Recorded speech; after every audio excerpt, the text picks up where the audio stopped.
Hi guys, and welcome to another video.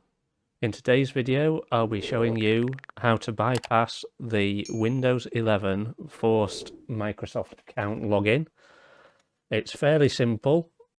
I'm going to take you through the basic steps now. First of all, you need to make sure you're disconnected from the internet and have no Ethernet cable set up, and then you just follow the instructions. I'm setting up my language and location, which is currently the United Kingdom. So when you get to this area, you need to make sure you've got no Ethernet plugged in and you're not connected to the network or internet. You want to press and hold the Shift and tap the F10 button. That brings up the command prompt.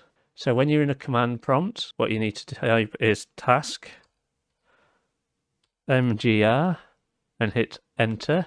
That brings up the task manager. You need to click on more details, and then you need to scroll down until you find the network connection flow.